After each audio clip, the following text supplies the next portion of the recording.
আচ্ছা ঠিক আছে, ওই যে প্রোপটা তুমি ভালো করে দেখে রাখো, আমি সন্ধ্যায় আসবো না। আচ্ছা, তুমি তাহলে শেষ পর্যন্ত আইটা পাবো। হ্যাঁ কিন্তু ভাই, আপনি রাখছেন আর আমি আসবো না, আমার খুব খারাপ লাগতেছিল সেই দিন আমি আপনার এইভাবে ফাঁসাই দিলাম। আমার কাজটা উচিত হয়নি।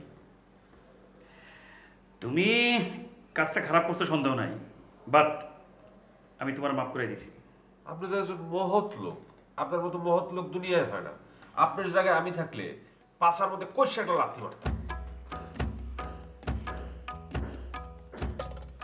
সুবর্ণার লাশ সংখ্যাটা দেখছো? না মিন্টু ভাই। তুমি আমার একটা ছোট গল্প দিছিলে না? ছাপা হয়েছে এটা বস?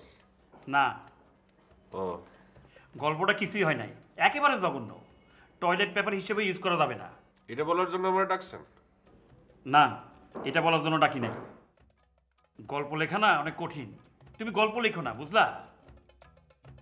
গল্প লিখতে হলে যে ধরনের মানসিক গঠন দরকার তোমার সেটা নাই। তুমি হইলে একটা চঞ্চল প্রকৃতির ছেলে। যাক, নিজের সম্পর্কে ভালো একটা কিছু শিখলাম। এখন থেকে প্রায় আপনার কাছে আসবো, আপনার কাছ থেকে নানা রকম জ্ঞান অর্জন করে যাব।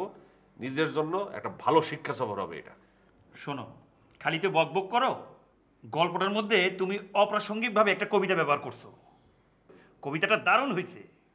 মানে? তোমার গল্পটা ছাপা নেই ঠিকই, কিন্তু ওই গল্পটার মধ্যে যে কবিতাটা আছে ওইটা আমি ছাপাইছি। কবিতাটা ব্রিলিয়ান্ট হয়েছে। এত শক্তিশালী কবিতা সাজ্জাদের পর কেবল তোমার পক্ষেই লেখা সম্ভব।